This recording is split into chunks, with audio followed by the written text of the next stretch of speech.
할렐루야. 오늘도 우리와 함께 하시며 우리에게 힘과 능력을 주시는 주님을 찬양합니다. 독일의 시인 안톤 슈나크라는 유명한 사람이 있습니다. 그가 펴낸 수필집에 젊은 날의 전설이라는 책이 있는데 그 가운데 너무나도 유명한 우리를 슬프게 하는 것들이라는 수필이 있습니다. 그 수필은 이렇게 시작합니다. 울고 있는 아이의 모습이 우리를 슬프게 한다. 정원의 한 모퉁이에서 발견된 작은 새의 시체에 초가을에 따사로운 햇볕이 떨어졌을 때 대체로 가을은 우리를 슬프게 한다. 게다가 가을비가 쓸쓸히 내리는데 사랑하는 이의 발길이 끊어져 거의 한 주일이나 혼자 있게 될 때,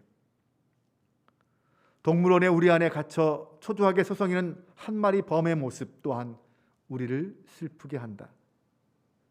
어린 시절 살던 조그만 마을을 다시 찾았을 때에 그곳에는 이미 아무도 당신을 알아보는 이 없고 일찍이 뛰놀던 놀이터에는 거만한 붉은 주택들이 들어서 있는 데다 당신이 살던 집에서는 낯선 이의 얼굴이 내다보고 왕자처럼 경이롭던 아카시아 숲도 이미 베어 없어지고 말았을 때 이 모든 것은 우리의 마음을 슬프게 한다. 하지만 우리를 슬프게 하는 것들이 어찌 이뿐이랴. 굶주린 아이의 모습, 철창 안으로 보이는 죄수의 창박한 얼굴, 무성한 나뭇가지 위로 내려앉은 하얀 눈송이, 이 모든 것이 우리를 슬프게 한다. 갑자기 쓸쓸하고 슬퍼지는 것 같죠. 네, 이 안톤 슈나크의 말처럼 이 세상에는 우리를 슬프게 하는 것들이 참 많습니다.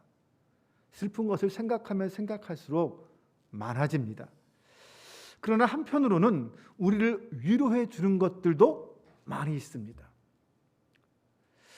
내 마음에 감동을 주고 나를 기쁘게 하는 것들이 있습니다. 누군가의 작은 친절이 우리의 마음을 따뜻하게 하기도 합니다. 사람들의 작은 마음이 모여서 큰 감동을 줄 때도 있습니다. 미국의 어느 고등학교에 졸업하는 한 여학생이 있었습니다. 아주 운동도 잘하고 공부도 잘하고 친구들에게 인기가 있는 그런 여학생이었습니다. 이 학생들은 모든 학생들의 모범이 되어서 졸업식 날 졸업생을 대표해서 답사를 하기로 계획되어 있었던 그런 학생이었습니다. 그런데 어느 날 이 학생에게 큰 불행이 닥쳐왔습니다. 하교하는 길에 달려오는 버스와 충돌하는 교통사고가 일어나서 그만 하반신을 쓸 수 없게 된 것입니다. 장애인이 되고 말았습니다. 하루하루가 이 학생에게는 큰 고통의 시간들이었습니다. 졸업식을 참석할 수 없었던 것은 물론이고 하루하루가 그의 삶은 절망과 고통의 시간이었습니다. 그런데 세 가지 소원이라는 방송 프로그램 팀이 이 도시를 방문했습니다. 우리나라 예능 프로그램 리얼리티 쇼 같은 건데 일반 가정을 방문해서 소원을 물어보고 그 소원을 들어주는 그런 프로그램이었습니다. 이 여학생의 집에도 담당 팀이 PD가 찾아와서 부모에게 소원을 물어보았습니다. 그 부모는 이런 소원 하나를 이야기했습니다. 우리 딸이 졸업식에 한번 참석하는 것을 보는 것이 소원입니다. 졸업식도 참석하지 못하고 고등학교 생활이 끝났거든요. 그렇게 해서 이 방송팀이 그 소원을 준비하게 되었습니다. 팀을 짜고 각각 맡은 일을 하는데 졸업생들에게 편지를 보내서 지금의 이 상황을 설명하고 다시 한번 졸업식을 거행하니까 참석해달라. 졸업가운을 입고 몇 날 며칠 몇 시에 다 모여달라 이렇게 부탁을 했습니다. 드디어 약속한 날이 되었습니다. 카메라를 설치하고 사람들을 촬영하기 시작했습니다. 과연 몇 명이나 참석할까? 모두가 초조하게 기다리고 있었습니다. 그런데 잠시 후 놀라운 광경이 벌어졌습니다. 이미 졸업한 학생들이 다시 한번 거행되는 그 졸업식에 거의 다 참석을 한 것입니다. 마치 처음 하는 졸업식처럼 이 졸업생들의 부모님들도 꽃을 들고 참석해 주었습니다. 그렇게 해서 완벽한 졸업식장이 준비되고 이 장애를 입은 여학생이 부모와 가족들이 지켜보는 가운데 의료팀의 부축을 받고 입장하게 되었습니다. 수많은 사람들이 그 모습을 보고 감동의 눈물을 흘리고 또 우리와 같은 박수로 그 학생을 격려하였습니다. 정말 졸업식 순서 하나하나가 눈물과 감동의 시간이었습니다. 이 졸업식은 그 여학생과 그녀의 가족에게 큰 위로가 되었습니다. 여러분은 여러분이 실패했을 때, 큰 어려움에 닥쳤을 때 여러분을 찾아와서 진정으로 위로해 줄 수 있는 사람이 몇 명이나 있을까요? 한번 생각해 보시기 바랍니다. 나에게 정말 따뜻한 위로의 말 한마디를 해줄 수 있는 사람이 있다면 몇 명이나 될까요? 그렇게 많지 않을 수도 있습니다. 어쩌면 거의 없을 수도 있습니다. 누군가가 그럴 때, 정말 힘들고 외로울 때 찾아와서 나를 위로해 준다면 큰 위로가 될 것입니다. 하지만 그 위로도 길진 않습니다. 잠시 위로가 될 뿐입니다. 내가 힘들었을 때에, 내가 아파 병들어 누워있을 때에 누군가가 찾아와서 위로해 준다면 정말 위로가 되겠지만 그런 사람의 위로는 결국 잠시뿐입니다. 영원한 위로가 되지는 못한다는 것입니다. 사람의 위로가 잠시의 기쁨과 위로는 될 수 있어도 궁극적인 기쁨이나 영원한 기쁨은 되지 못합니다. 그런 궁극적인 위로는 영원한 본향에 가서야 받을 수가 있습니다. 그래서 사람들의 마음속에는 본향에 대한, 고향에 대한 그리움이 있습니다. 여러분도 마찬가지죠. 내가 태어나고 자란 그 고향에 대한 그리움이 있지 않습니까? 어렸을 적에 친구들과 함께 뛰놀던 그 산과 바다 들판이 생각나지 않습니까? 그런 그리움이 생각날 때마다 왠지 모르게 우리의 마음은 따뜻해지는 것 같습니다. 그러다 보니 힘들고 외로울 때 고향으로 달려가서 그 어릴 때 뛰놀던 뒷동산에 올라가서 옛날 일을 생각해 보면 그래도 잠시나마 위로가 되고 힘이 됩니다. 고향 산천이 나를 위로해 주는 것 같습니다. 오늘 우리 성도들의 마음속에는 영원한 고향이 있습니다. 네, 하나님의 백성들에게는 영원한 본향, 하나님 나라에 대한 그리움이 있습니다. 그 하나님 나라로부터 오는 위로, 그 하나님으로부터 오는 위로가 우리의 진짜 위로, 영원한 위로가 됩니다. 사람은 아무리 위로해도 진정한 위로가 되지 못합니다. 우리를 위로하실 수 있는 분은 오직 한 분, 하나님 한 분밖에 없습니다. 그분은 잠깐 우리 곁에 오셔서 잠깐 위로하고 떠나는 그런 사람과는 다릅니다. 분명히 그분께서는 내가 세상 끝날까지 너희와 항상 함께 있으리라 이렇게 말씀해 주셨습니다. 그 약속의 하나님을 의지하며 그분의 위로를 우리는 사모해야 합니다. 그러면 그 하나님이 하시는 위로의 내용은 무엇일까요? 오늘 본문에서 그 말씀을 함께 찾아보기를 원합니다. 첫 번째, 하나님의 위로는 우리의 모든 죄를 용서해 주시는 위로입니다. 이사야 40장 1절과 2절을 새번역 성경으로 보겠습니다. 너희는 위로하여라. 나의 백성을 위로하여라. 너희 하나님께서 말씀하신다. 예루살렘 주민을 격려하고 그들에게 일러주어라. 이제 복역 기간이 끝나고 죄에 대한 형벌도 다 받고 지은 죄에 비하여 갑절의 벌을 주님에게서 받았다고 외쳐라. 지금 이스라엘은 나라를 잃고 70년 동안이나 포로 생활을 하고 있습니다. 왜 하나님께서 이스라엘로 하여금 바벨론 포로가 되게 하셨을까요? 70년이란 긴 기간을 고통스럽게 살게 하셨을까요? 그것은 이스라엘의 죄 때문이었습니다. 하나님을 떠나고 우상을 숭배하고 거짓과 패역한 짓을 일삼은 그들의 모습이 결국 하나님의 심판을 불러온 것입니다. 죄는 언제나 하나님의 징계와 심판을 가지고 옵니다.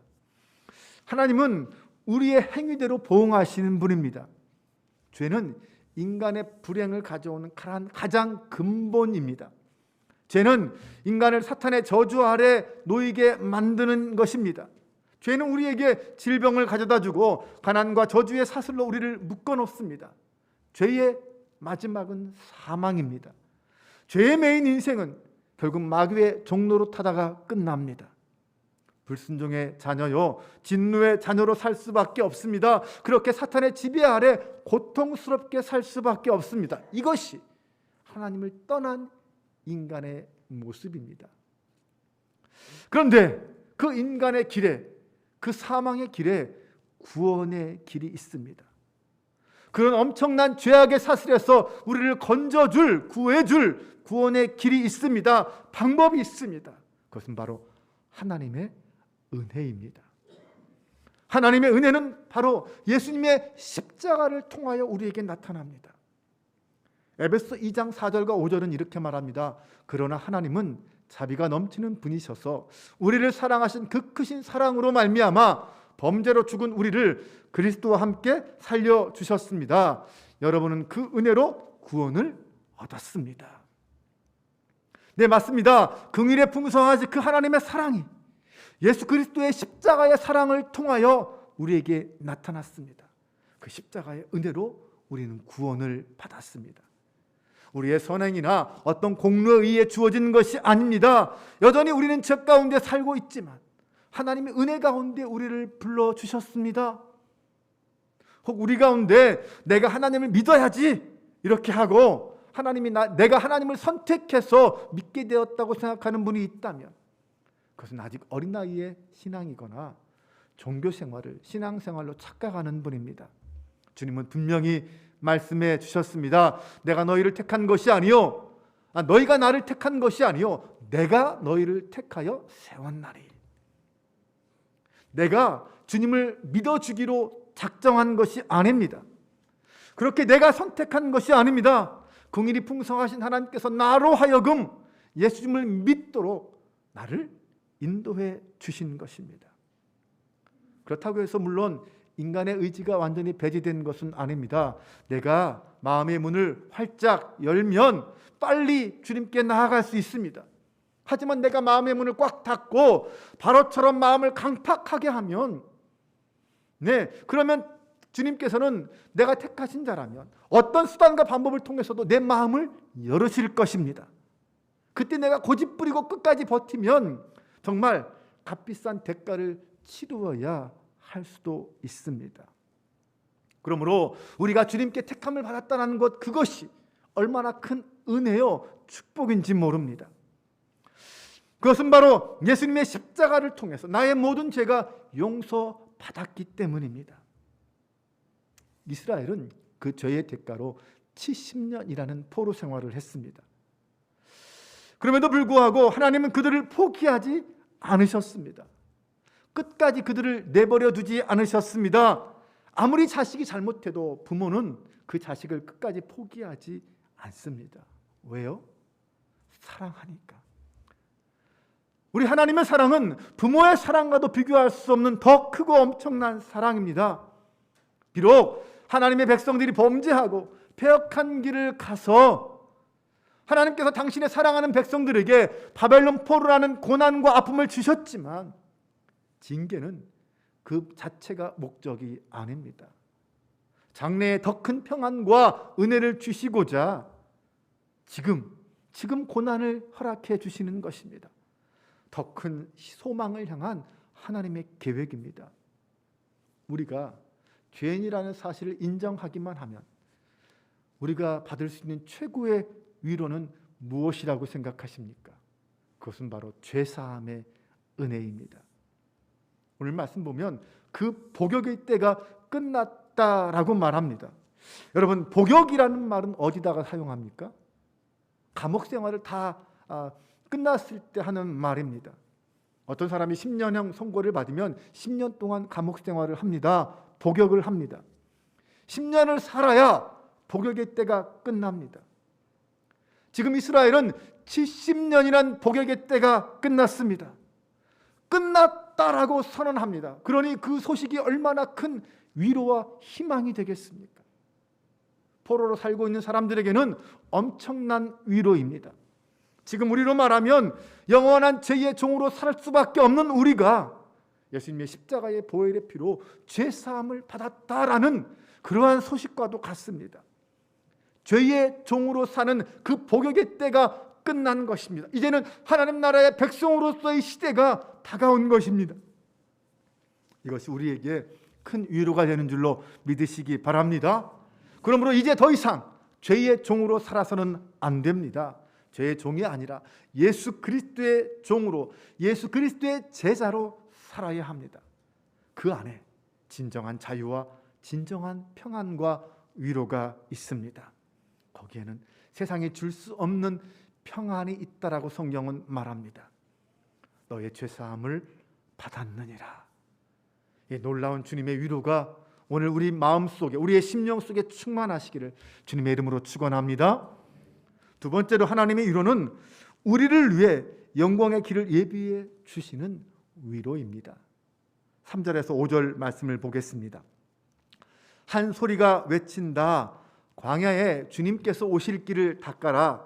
사막에 우리 하나님께서 오실 큰 길을 곧게 내어라. 모든 계곡은 메우고 산과 언덕은 깎아내리고 거친 길은 평탄하게 하고 험한 곳은 평지로 만들어라. 주님의 영광이 나타날 것이니 모든 사람이 그것을 함께 볼 것이다. 이것은 주님께서 친히 약속하신 것이다. 지금까지 이스라엘 백성들이 걸어온 그 길은 험난한 길이었습니다. 본문의 표현대로 험한 골짜기, 광야의 길, 그렇습니다. 그런데 장차 오실 그리스도 메시아를 통해서 그 골짜기가 메워집니다. 그 사막과 광야에 대로가 생깁니다. 험한 곳이 평지가 됩니다. 그리고 그곳에 여호와의 영광이 나타납니다.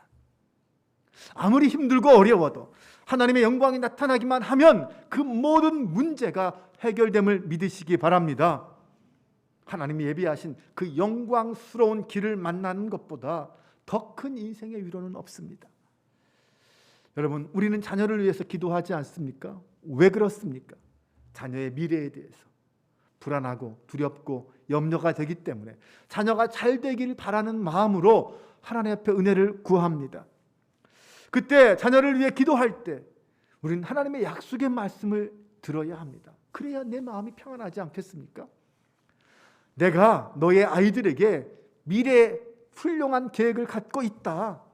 이 약속의 말씀을 듣는다면 정말 평안하지 않겠습니까? 네, 그것을 모르기 때문에 우리 자녀의 미래에 대해서 확신이 없기 때문에 두려워하고 근심하고 걱정하는 것 아닙니까? 그래서 우리는 기도할 때, 특히 자녀들을 위해 기도할 때 하나님의 음성을 들어야 합니다. 하나님의 영광이 너의 자녀의 길에 예비되어 있다라는 그 하나님의 음성을 들어야 합니다. 이것이 바로 여호와께서 준비하시는 여호와 이레의 신앙입니다. 아브라함이 어느 날 독자 이삭을 번제로 바치라는 하나님의 말씀을 듣습니다. 이 독자 이삭을 바치는 시험은 사실 이미 하나님께서 많은 것들을 예비해 두신 시험이었습니다. 이미 하나님은 이삭을 대신할 수양을 준비해 놓고 계셨습니다. 사실 이것은 우리 눈에 보이는 예비함입니다. 눈에 보이는 여호와 이레예요. 그런데 눈에 보이지 않는 여호와 이레, 눈에 보이지 않는 하나님의 준비하심이 있습니다. 아버지 아브라함의 믿음을 이삭이 본 것입니다. 아브라함은 하나님으로부터 이런 말씀을 듣습니다. 너가 너 아들 내 독자까지도 내게 아끼지 아니하였으니 내가 이자야 내가 하나님을 경외하는 줄을 아노라. 이 음성을 아브라함만 들었나요? 아니죠. 이삭도 들었습니다. 이 아브라함의 믿음이 아들 이삭에게 그대로 전해졌습니다. 아들 이삭도 평생 하나님과 동행하는 믿음의 조상으로 살았습니다. 하나님은 우리를 위해서도 영광의 길을 예배하고 계신 줄로 믿습니다. 단지 우리 눈에 당장 그것이 보이지 않아서 지금 두려워할 뿐입니다. 믿음은 바로 그 보이지 않는 길을 믿고 가는 것입니다. 하나님이 살아계신다는 것을 믿으면 그 하나님이 내 인생길에 앞서 예비하고 계시다라는 확신을 갖고 그 믿음의 길을 걸어가는 것입니다. 그러면 반드시 우리 앞에 하나님의 영광이 기다리고 있는 줄로 믿으시기 바랍니다. 세 번째로 하나님의 위로는 우리의 연약함을 이기게 하시는 위로의 말씀입니다. 6절에서 8절을 보겠습니다. 한 소리가 외친다. 너는 외쳐라. 그래서 내가 무엇이라고 외쳐야 합니까? 하고 물었다. 모든 육체는 풀이요 그의 모든 아름다운 들의 꽃과 같을 뿐이다. 주님께서 그 위에 입김을 부시면 풀은 마르고 꽃은 시든다. 그렇다. 이 백성은 풀에 지나지 않는다. 풀은 마르고 꽃은 시드나 우리 하나님의 말씀은 영원히 서 있다. 우리의 육신이 참 강한 것 같지만 사실은 참 약합니다. 그래서 성경은 우리를 향하여 풀과 같고 들의 꽃과 같다라는 표현을 했습니다. 아무리 건강한 몸을 가졌어도 사실 아무도 그 미래를 장담할 수 없습니다. 우리 주변에도 참 건강하셨던 분이 하루아침에 큰 질병이 발견되고 얼마 안 되어 세상을 떠나는 그런 안타까운 일들을 자주 보지 않습니까? 아무도 이 세상에는 자신의 건강을 자신할 수 있는 사람은 없습니다. 때가 되면 시들어 버리는 것이 우리 인생, 우리의 육체입니다. 이것이 우리의 한계이고 우리의 실존입니다. 어느 누구도 여기에서 벗어날 수 없습니다. 그런데 성경은 그것을 넘어서는 길이 있다라고 말하고 있습니다. 8절을 다시 한번 보면 하나님의 말씀은 영원히 서 있다라고 말합니다. 풀과 같은 육신을 붙들고 살면 결국 비참해지고 연약함으로 끝나지만 하지만 영원히 변치 않은 하나님의 말씀이 서 있습니다. 그 말씀 앞에 나가서 그 말씀을 붙잡으면 우리 또한 영원한 생명의 길로 가게 될 줄로 믿습니다. 영원한 생명의 말씀, 그 진리의 말씀을 붙잡으면 그 말씀이 우리의 인생길의 등불이 되어서 우리의 인생을 끝까지 책임져 주는 줄로 믿으시기 바랍니다. 우리의 삶을 안전하게 인도하는 내비게이션이 바로 하나님의 말씀입니다. 오늘도 그 말씀이 우리의 위로가 될 수 있기를 바랍니다. 테레사 수녀는 이런 말을 했습니다. 가장 큰 질병은 결핵이나 나병이 아닙니다. 아무도 돌아보지 않고 아무도 위로하지 않고 아무도 사랑하지 않고 아무도 필요로 하지 않는 것, 이것이 가장 무서운 병입니다. 세상에는 빵이 없어서 죽어가는 사람도 많지만 작은 사랑이 없어 죽어가는 사람이 더 많습니다. 사랑의 반대말은 미움이 아니라 무관심이라고 하지 않습니까? 따뜻한 위로와 사랑의 말 한마디가 한 인생의 운명을 바꿀 수도 있습니다. 사람들은 위로를 기다리고 있습니다.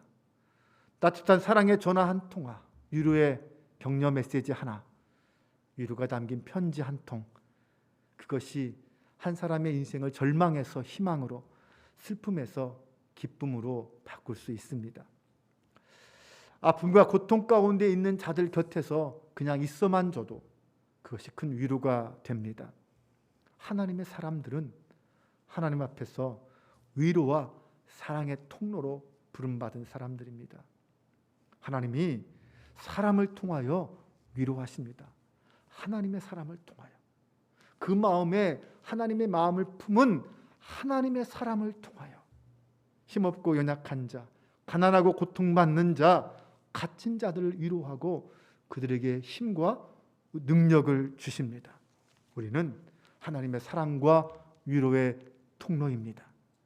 우리 하나님은 영원한 위로자이십니다. 보혜사 성령님은 오늘도 우리와 함께 하시며 우리의 손을 잡고 우리를 이끌어 주십니다. 우리를 도와주십니다.